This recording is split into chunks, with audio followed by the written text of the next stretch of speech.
We are live on Facebook and YouTube. Shaykh or Ahlam, you guys can start whenever.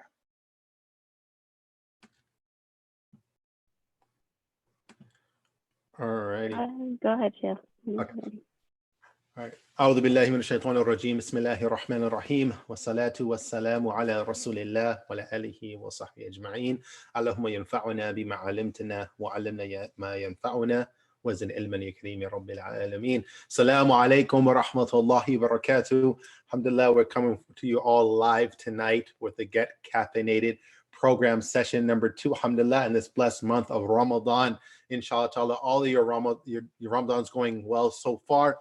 7 days have elapsed, and inshallah ta'ala, hopefully you found a nice routine to get your ibadah going. As we all know, we're away from our masjids, and obviously that kind of breaks our hearts. SubhanAllah, we love to be there at the masjid and all the great things that we experience in Ramadan, from the iftars, from the the programs, and just seeing our community members, our brothers and sisters.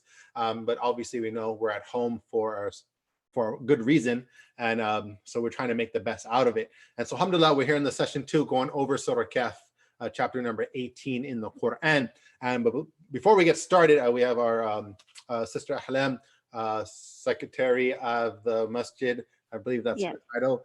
She's going to be going over some announcements before we get started. I am? Okay, let's do this, inshallah.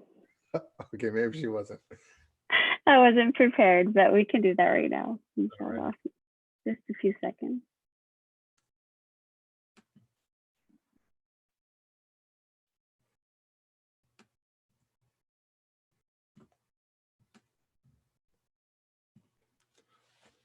Okay. Alrighty. Let me share my screen. Thank you all for joining. Just a couple of announcements to look forward to. So tonight, you're in the Get Caffeinated program. And tomorrow, we're going to have our Qiyam program, Connecting to Allah Through Salah, a night of reflections and revival, starting 11 p.m. with Hafiz Naveed, Dr. Siddiqui, Ustaz Lubna Mullah, and Imam Jihad Safar. Also, there will be no tafsir this Sunday. Instead, we will have Dr. Siddiqui and Sheikh Osman Omarji give a zakat seminar at noon.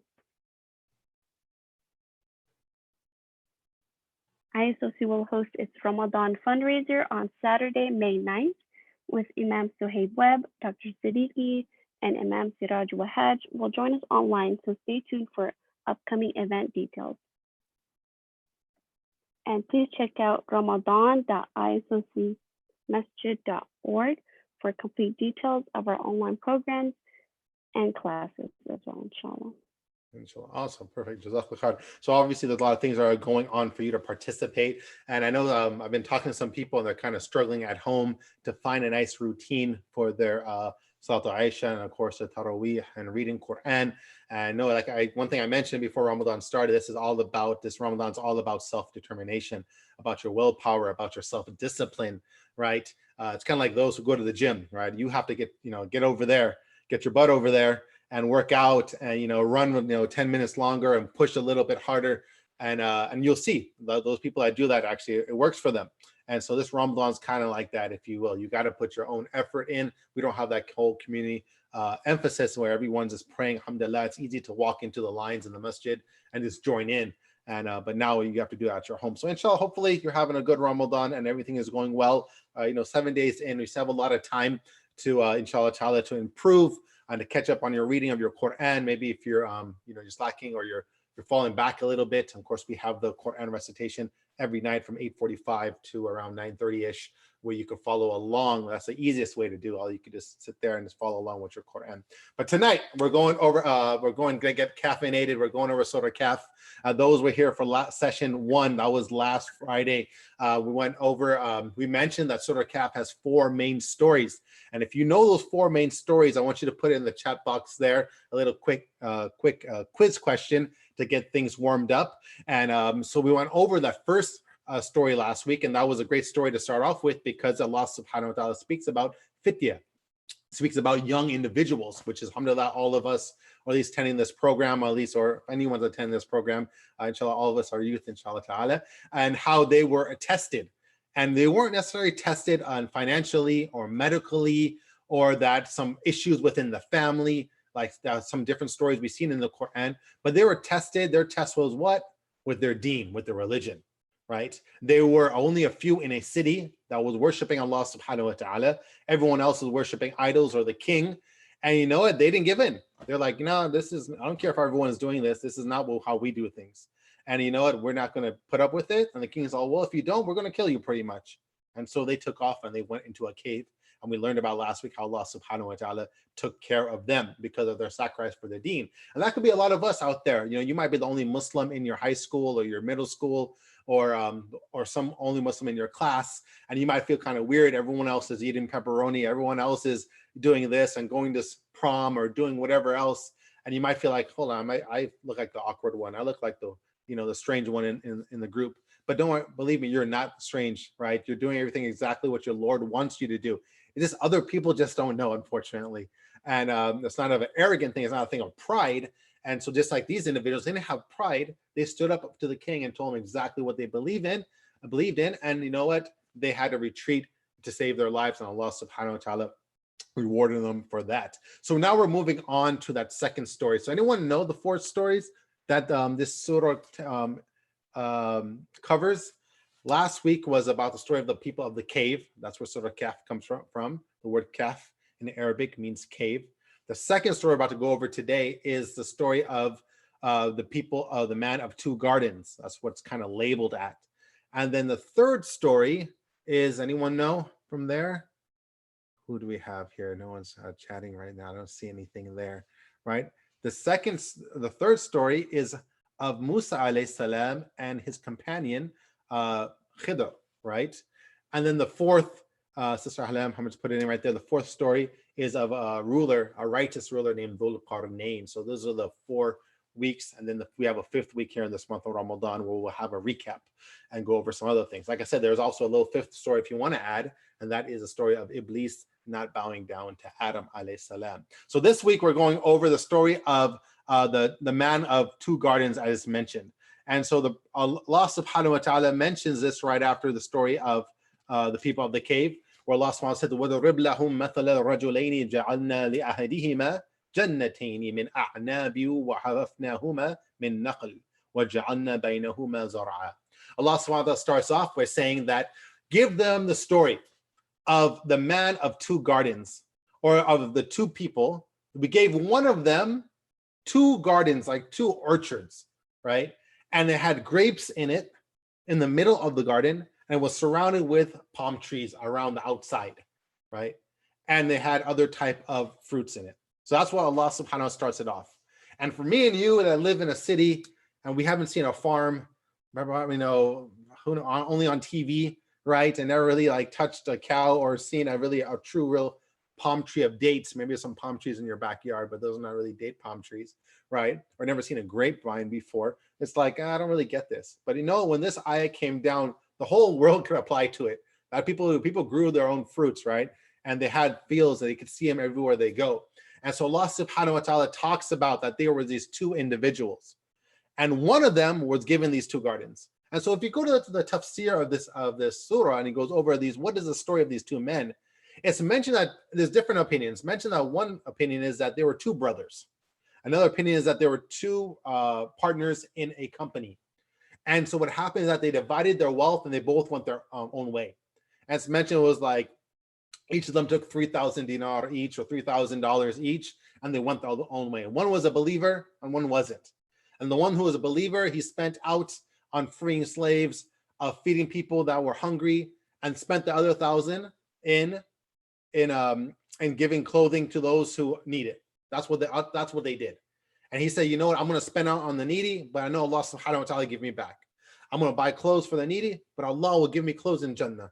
I'll free slaves, and inshallah subhanahu wa ta'ala will free me from the hellfire.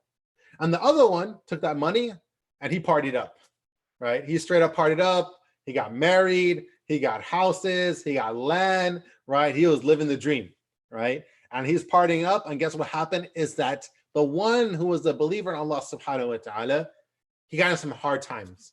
He ran out of some money. But he said, you know what? I have my homeboy over here. I have my friend that we used to do business together, right? Let me just go up to him and say, yo, something happened. I'm in need of some money. Can you just, give me a little loan or give me some money so I can get me on my feet to get by. We used to be friends. We used to do business together. We had a partnership for so long. And so what happened, he goes to him, and that's basically what the story kind of goes over.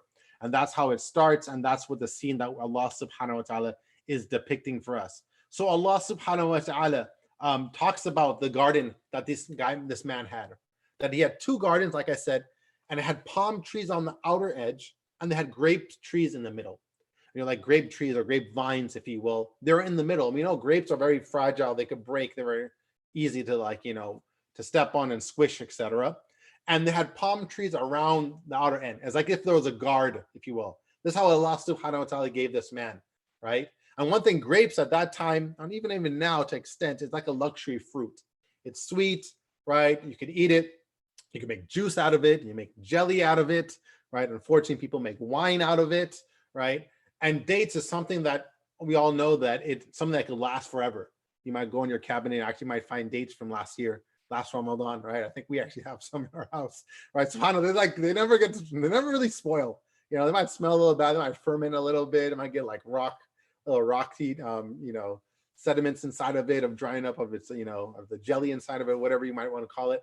But it lasts for a very long time. That's one thing very beautiful about dates. So Allah subhanahu wa ta'ala says they give this man this type of garden. And Allah subhanahu wa ta'ala says between it, we gave him a river, right? On his own river, right? He is chilling in his river. What is he going to do with the river? All we know, you could drink river water. You don't have to, it's not salty, right? You could just swim around in it, flop around, just chill in it. And obviously that river will give water to the both gardens. He didn't have to worry about rain or anything. He's just taken care of. Living, like I said, super luxury. And like I said, if you don't really connect with this whole 2 garden things, think about these are 2 warehouses where Allah gave him everything. He has his big business pretty much, right? Because gardens, that's what you have. You have dates, you have grapes, you could sell them, you could eat them, you could trade them, right? He has all these kind of merchandise, if you will. That's one way you could look at it. And think about like a guy like that had 2 big warehouses. The example I wanted to give is like the Amazon fulfillment centers. If you guys know, everyone likes Amazon, likes ordering from Amazon, right? So like 2 big Amazon fulfillment centers. Imagine what's in those buildings, like laptops, iPads, iPhones. There's clothes. There's everything you could think about is actually in these buildings, right? So that's kind of like what Allah subhanahu wa ta'ala is trying to say. He had cars, he had clothing, he had laptops, he had jewelry, everything you had. That's all he had, everything, right? Allah subhanahu wa ta'ala took care of him, right? And this is a setup of everything that he had, alhamdulillah. But you know what? He made some mistakes. And so what happened is that Allah subhanahu wa ta'ala mentions that when the man came to him, and he's in need now, right? The believer, the one who was a Muslim that spent a lot of his money out on charity, comes back to his friend and kind of asking for what he needs some money for his need. And so it's mentioned in the tafsir books that the man said, didn't you get money? Like, didn't we split it up? What did you do with your money? So the man said, I gave it out to this person, I gave it out to that person, right? I'm hoping for Allah's reward. I was going to get reward for this, etc. I know what the man said. He's like, oh, you're the ones that you're one of those people like to give charity out and you believe in the reward of God and so forth.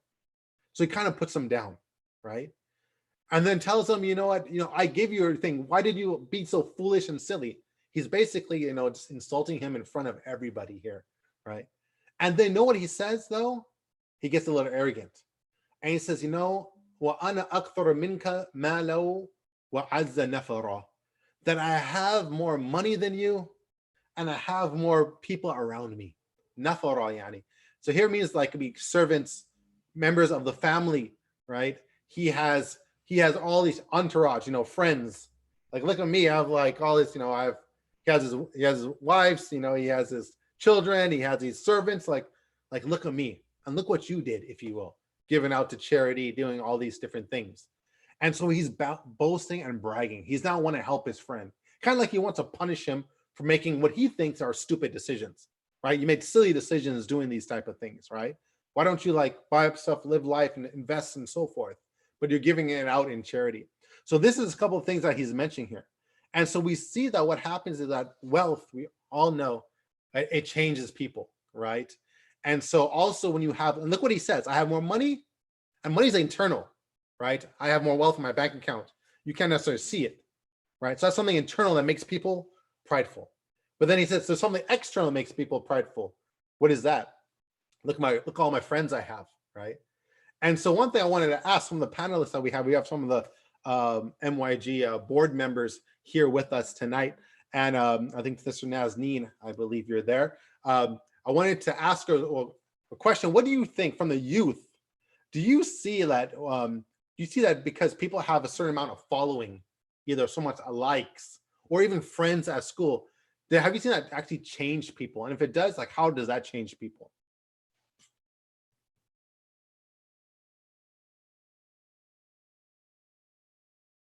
Sister Nazneen, are you there?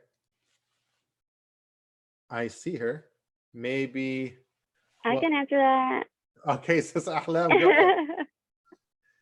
Oh, she can't unmute herself. Let me help with that. Oh, okay. So she having some problems with her microphone. No problem. There you go, Naz. You can talk.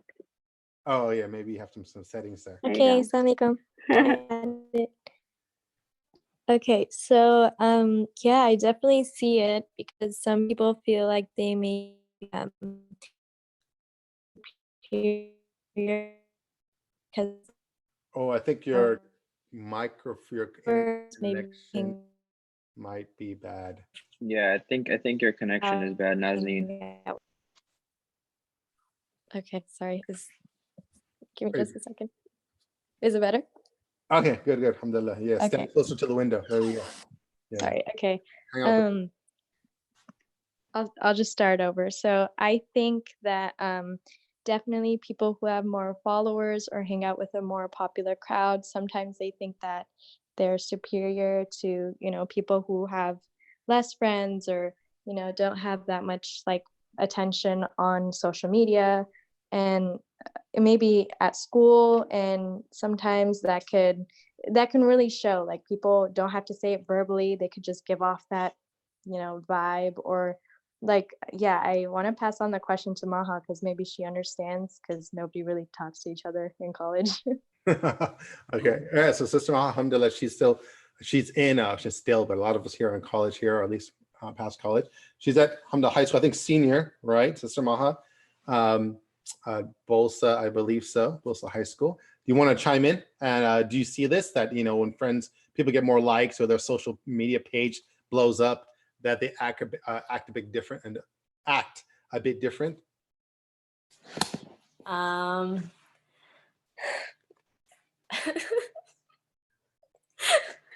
Someone's tickling you, or are you okay there? I really don't know, because I don't really hang out with like popular people. Oh, Because she is the popular person. you are the Exactly. MashaAllah, The way I act. so humble, MashaAllah. Good. I know, I'm just kidding. No, but like there are like, I guess, people who like have more likes and stuff, who act more confident and like cocky, I guess, and like think that they're like all that, you know. And yeah, that's a good point. If you think about this man here, why is he so like haughty? Why is he so arrogant for? Because he sees all this type of these that Allah has given him, or these kind of wealth, right? And so he's taken it as a sign that I must be doing good in this world, or not, God might like me, right? We're going to find out that he's not a believer in Allah subhanahu wa ta'ala. But we can see how that's changing him. And what's a little point here is that they were friends, right? Like I said, one opinion is that they were actually brothers. Or they were brothers, they were brothers, and they just split up their business, so the brother's coming back to his own brother, and he's like not even treating him that I love a brother. Brother's not there. Or if you want to take the opinion that they were, co-workers or partners in a business, he's kind of punishing him like, well, look at me, I'm well off now. Like you're not, like you made your bad decision. He's almost punishing him for that, right? And because he sees all these different things, he has these people, he has these likes. I have those followers. And usually when you have a lot of money, a lot of people are going to like you, right? Because maybe of that money that you have. But one thing I could throw it back to you guys, and I'll open up to anyone, maybe Sister Ikra too. I know you're there, or Ibrahim, Sister Alam, or anyone else that's there, is that what do you see in youth, right? Because this is a youth program now, right? Brother Salim's there too. Is that what do you see the most that youth like to brag about? If they do brag, right, and boast about, what is it usually that they do, or you hear it from, that kind of tries to make sure that, you know, they kind of make it like they're better than other people? Salim, I think you have your mic off. It's on now. Am I talking? I mean off. So I mean your microphone mute sign is off. Yeah. Like you see a lot of like people like flexing their cars. Oh. Like they're high-end, or like not high-end cars, but like mid-range cars, or like stuff like that, you know, like on Instagram or like Snapchat and stuff like that. They put rims on it, or they lower Yeah, it, or they, yeah. right, brag it up, and they think that's, you know, they get more likes that way. Okay, what else? Something maybe from anyone else want to chime in? What do you guys see, or if you want to add anything else, Salim? And this is Naz. You want to go? They like to show off their Baba's money. Yeah, their parents' money, but in what aspect? They literally just like take cash and like fan it like $100 bills, you know? But yeah, like that, just like that. And they'll just post that? Yeah, they're like, I got money. I don't know why. We all know that's your dad's, but it's okay. Yeah. Subhanallah. Interesting. Anyone else? Ikra, Ibrahim, Ahlam, want to add anything there? I think the big thing that I noticed more or less now, because we don't have anything else to do, is go on social media.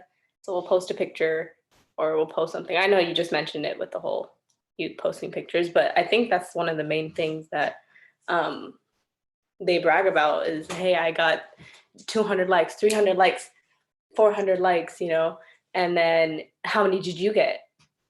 And then, or, you know, they'll post something and it's like, oh, that person got this many and I only got this many. Is it because I'm not popular? Is it because no one likes me? So a lot of things, it's just, again, social media, it's just right the worst. Yeah, and that affects all of us, right? Especially if you're in a group and you post something, you could we all know in WhatsApp group, you go to a little I sign with the circle in it, and you can actually see who actually read your post, and then if nobody responds back to it, you kind of feel like, why am I in this group, right? Or something like that, right?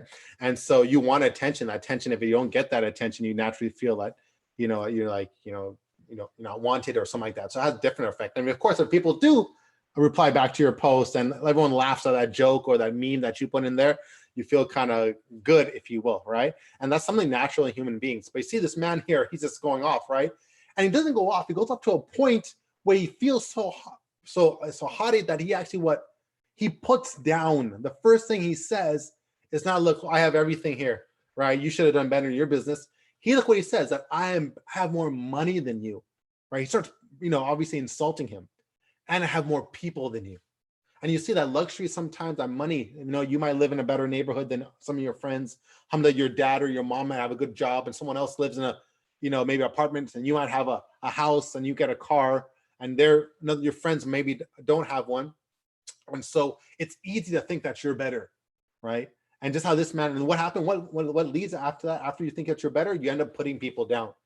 And you're like, you're not even like part of my class, you know what I mean? He's saying like, I have more money than you, I have more people than you. Like, what are you even trying to come and like even associate with me? And that's the kind of lesson we kind of learned.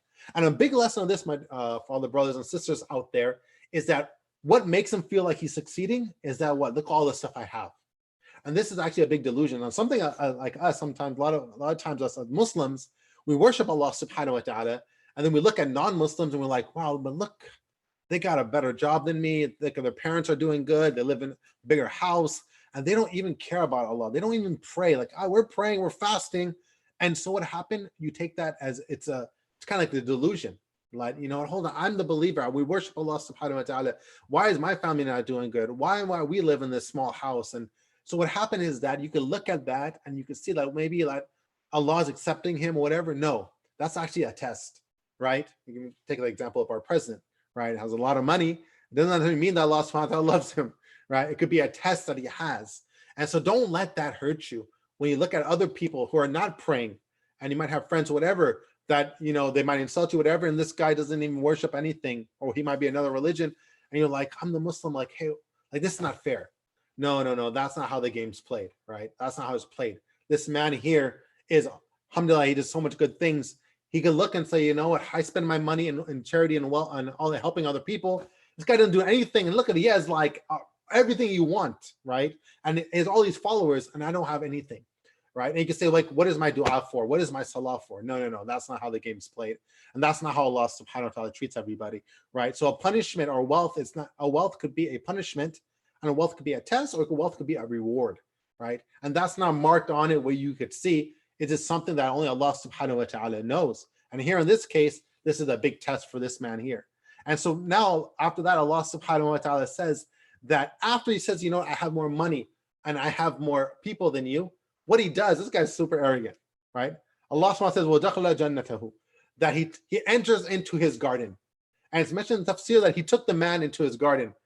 And then he looks and says, like, look at all this stuff that I have, right? You don't really need to go and show him everything, right? You know what I mean? You don't need to do that. But look, he comes and he takes him, right?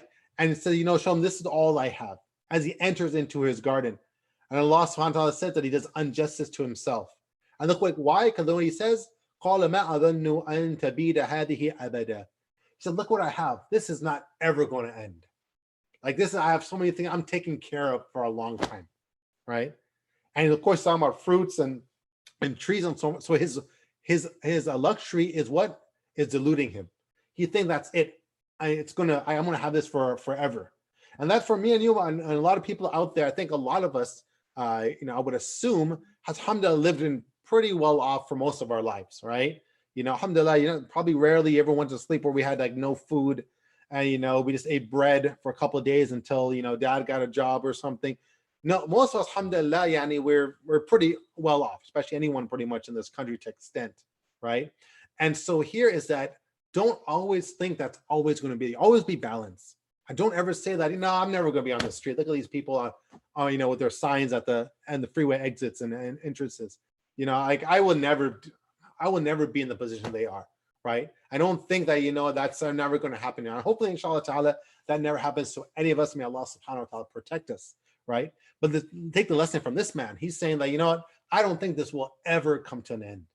So right now, let's track his statement so far. Number one, he says what?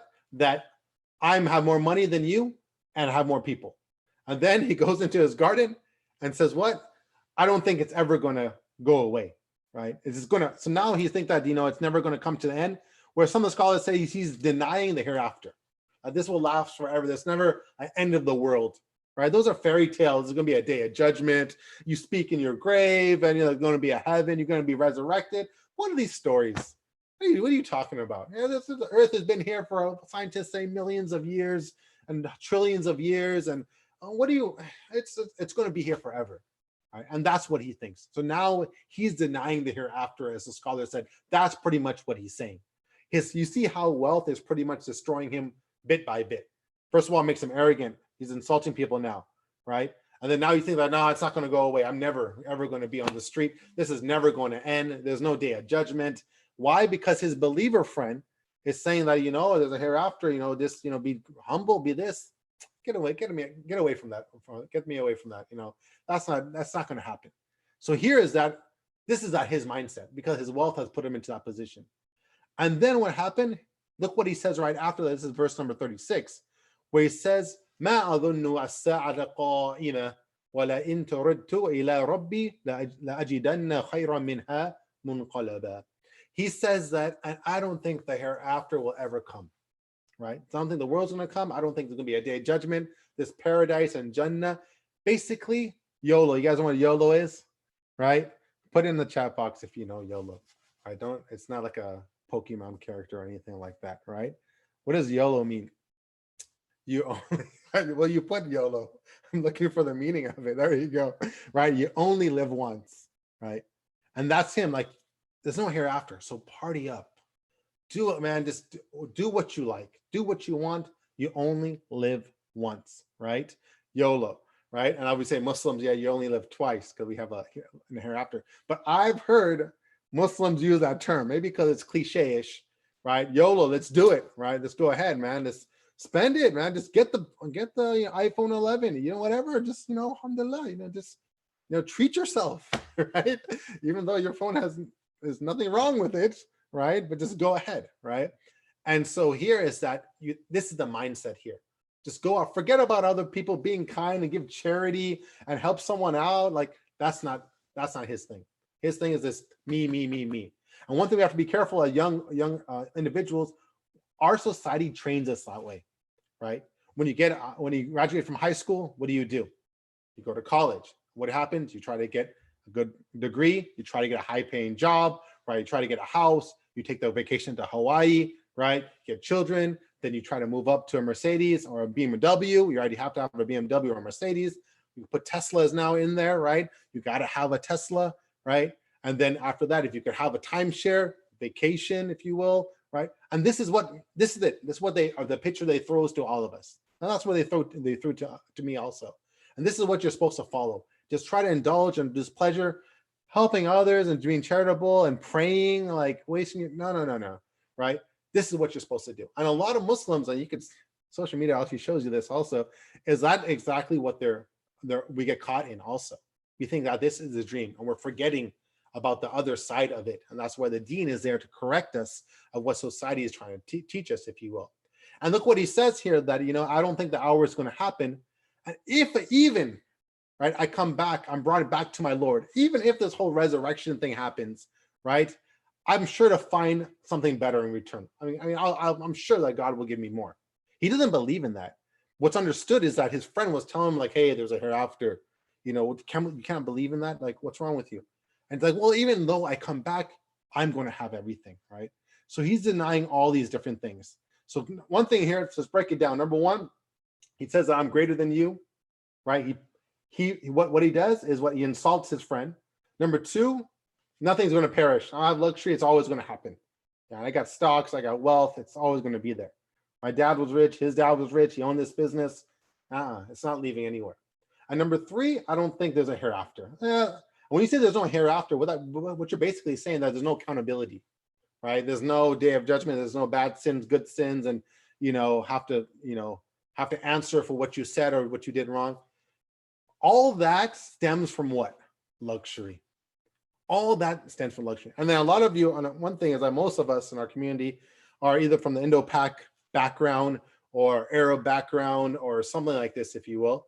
And a lot of us took trips, quote unquote, back home, where you go to Pakistan, you go to India, you go to Egypt, right? You go to Somalia, you go to, one of these countries, Jordan, Palestine. And when you go there, don't tell me you don't feel kind of, I got the American passport, you know what I mean? You know what I mean? We feel, you feel a little above them, right? Especially you come from America and your English is like, MashaAllah, right? And so, and you feel that, even though I never felt that before, right? But you feel that you have a little chip on your shoulder here, right? Because of where you came from, because your dollar could go a long way, right? And you could afford all these things and you have better phones than everyone else in that village, right? Or on that street, if you will, okay? It depends where some of these communities, some of these, how cities where you come from, sometimes they have better stuff than you. But anyhow, so this is what happens. That luxury make you feel a little, arrogant, as if you should be respected, right? And the servant should come and, serve me and give me my tea, for example, right? And, and that gets to your mind also. And this is what happens. Luxury, man, sometimes, you have to understand when you ask for luxury, make sure what you're asking for. Oh, Allah, give me a Lamborghini. Oh, Allah, give me this car, right? And a lot of youth, they love these type of cars, right? But it might be better that Allah says, nah, dude, if I give you that Lamborghini, if I gave you that Beamer, dude, you're not coming back to the masjid for a long time, bro, right? Until you get old and the sickness hits you or something like that, because it changes people. So we have to be very careful for that. So these are the three things that the guy says, right? I'm better than you. I don't think my wealth is ever going to go away, and there's going to be no hereafter. And then what does his friend, the believer, the Muslim, finally answer? What does he say? His friend comes and he starts dialoguing with him, right? He says, "Akafarta billadhi khalaqa?" He says that do you disbelieve in the one that created you, right? And this is what he starts off with. And one thing I want to ask for the panelists once again is that dealing with people and giving them nasiha, give them advice is something very touchy, right? Because you have to make sure if you're going to give advice to somebody, make sure that, number one, they're willing to accept it. And they're not going to say like, who are you? How dare you tell me anything? And that's it. Like, that's a friendship down the drain that goes away. So you have to be very careful. But for those out there, if you had, someone who's a little bit arrogant because they got so many likes now, because their video, on TikTok, went viral, right? And, everyone liked it and giving thumbs up. And, because they, got splashed with a bunch of mud on a prayer rug or something like that. And so all these types of things, people start liking their videos, people are liking all their stuff they're doing, etc. And so they start feeling like, look how popular I am.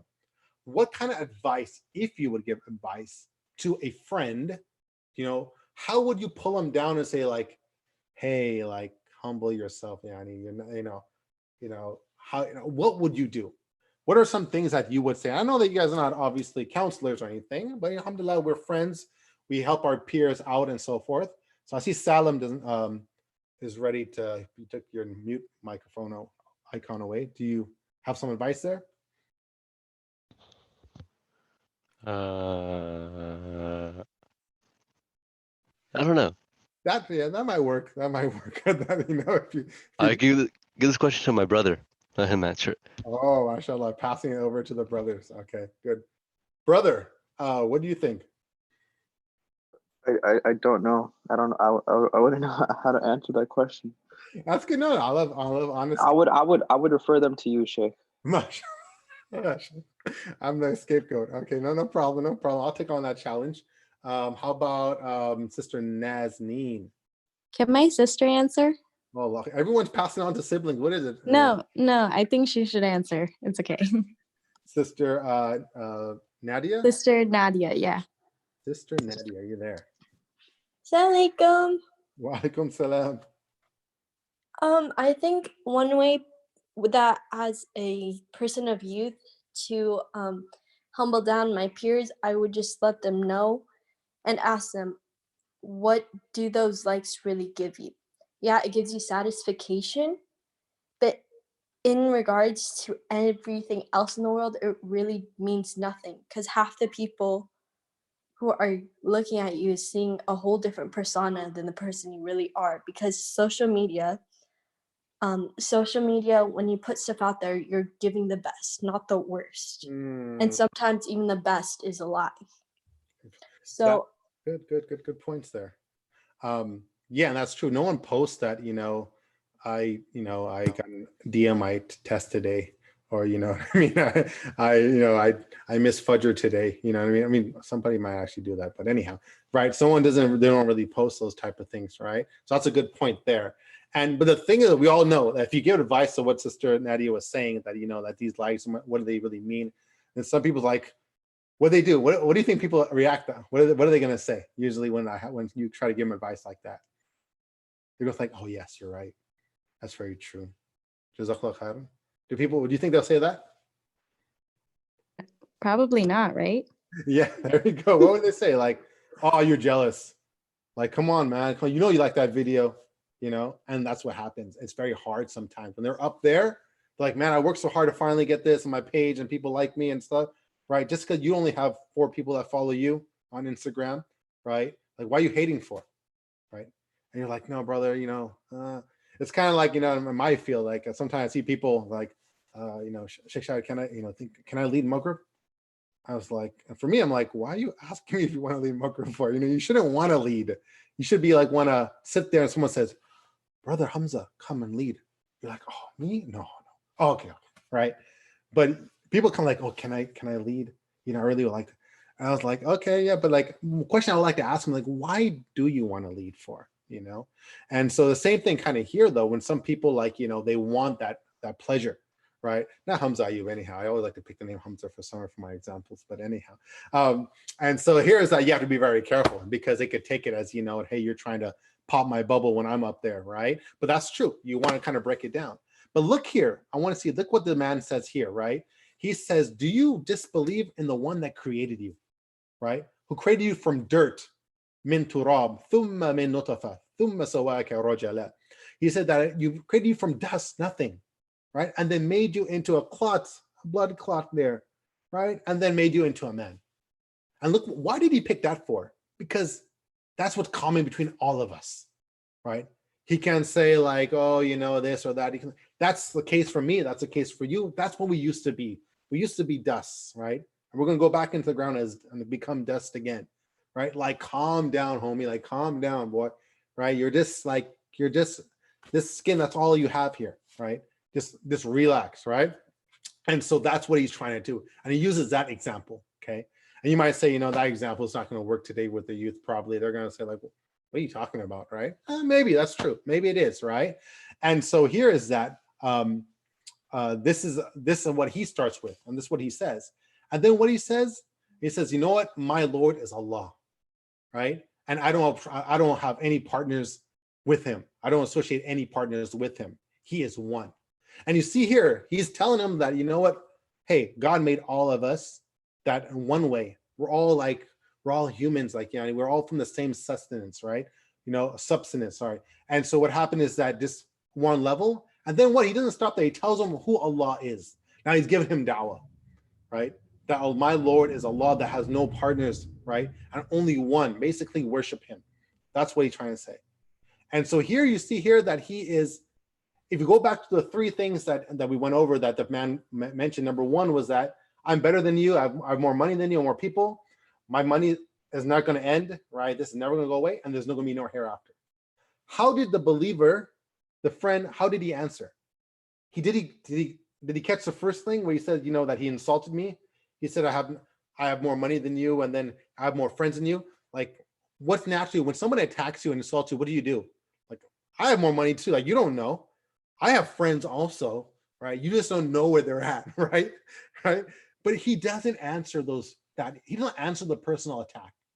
The first thing he replies back is what? The deen. I'm going to defend the deen because you thought there was no hereafter. Okay, now you cross the line. Okay, you could attack me that my clothes look old and you know it, I'm nobody and you know it, I'm ugly, I'm fat, whatever you want to say, right? But I'm not saying that's okay. But what he's saying that there's no hereafter, and then that's when he gets serious. I don't think there's a day of judgment's going to happen. He's like, oh, okay, that's it. No. Now you cross the line. And then what he says here, don't you believe in the one that created you from dust? You see here, that's it. And that's us as believers, my dear brothers and sisters. If someone talks like that, right, and talks about it in terms of these statements they make, the first thing you should answer back is make sure they attach on back to that deen. Because they could say, no, why did you call me this? Apologize to me now. You know what I mean? I can't believe you called me that. I do have friends, okay? And you're like, okay, alhamdulillah, I saved my character, and you know, I'm not embarrassed in front of all these people again. But what's actually more important above that should be taken care of. Dignity is important in Islam, yani. But first thing he says, like, no, hold on. Like Allah, there's Allah that created you. No. Okay, this thing's gonna come to an end, right? And then he says that, and make sure that's the first thing he says before he talks about his own personal attack. And then he says what? And if you would enter your Jannah, if you would enter this garden, why didn't you say لماذا قلت إذا ما شاء الله لا قوة إلا بالله, right? He said, why didn't you, when you enter your garden, why didn't you say MashaAllah, right? La quwwata illa billah. Why didn't you say MashaAllah? There's no power except Allah subhanahu wa ta'ala. Let me ask you really quick. I think we have 1 minute left. Is that what does MashaAllah? Who on this panel list know what the word MashaAllah is? The thing is that we grow up and people use all these statements all the time, right? Someone passed away, Subhanallah, right? Someone gets a new car, Subhanallah. Well, hold on, you can use Subhanallah in both cases? Yeah, right? And some people say, you know, Astaghfirullah, right? And, you know, Inshallah and MashaAllah. We use it sometimes, but we don't even know what we're saying sometimes, right? We just heard it from someone say it and they said it and it sounded really cool. And so we say it again. But who here knows what MashaAllah means? What does MashaAllah mean? How about Salam? I don't know if you're unmuted. Do you want to talk? Do you want to say something? Maybe you just forgot. How about Sister Ikra? Do you know what MashaAllah means? Okay. According to my mom, it means God willing. Me, I said it. I said it, Mom had it. We have a family dispute live. on The Mukhlis family. the Mukhlis family is going wild. God willing. So, okay, good. We'll come back to that. Anyone else want to say anything? Sister Ahlan? Isn't God willing like inshallah? Yeah, right. That's more of an So inshallah. mashallah, is it like praising Allah? Maybe I think everything kind of praising Allah. So mashallah is like the past tense of inshallah. What does inshallah mean? Inshallah means that if Allah wants, right? If Allah wills, if Allah desires. MashaAllah is that Allah desired it. Allah willed it, right? And so what it's good to say when something you see that's beautiful, right? Like MashaAllah, Allah willed that the sky look this way. You say Subhanallah also, like glorify to Allah, mean that maybe glorify Allah to Allah because He's the one that created, the sky, right? Alhamdulillah, all praises to Allah because all praises to the one that created the sky. You can use that also, right? But MashaAllah is more that Allah created. And it's something to say, my dear brothers and sisters, when someone gets a new car or a new house or a Louis Vuitton purse or something, right? And you're like, oh, look at the purse that I got, right? Oh, look at the new rims on my car. Instead of praising the car or saying, wow, we can still say wow, right? You can say MashaAllah. And that's actually better because that takes away also the scholars have said hasad or envy from the hearts, that you're not going to start envying that person, right? But it's better to say MashaAllah instead, right? And la quwwata illa billah. There's no power except from Allah subhanahu wa ta'ala. So here is that, I'm going to end on this now. We didn't really finish the whole set of verses, is that a believer, when they give nasiha, advice to somebody, they don't say like, why don't you believe in God? But they also give them a solution. That it was better if you would have said MashaAllah, right? So you see here, like, don't you believe in the one that's created you from dust and so forth? My Lord is Allah. And no, it was better if you would have done this. Would have been better if you would have said, right, MashaAllah, Allah is the one that willed all these fruits for me, right? It's not because of me, right? Rivers are from Allah subhanahu wa ta'ala. You could plant a plant, it might not grow, right?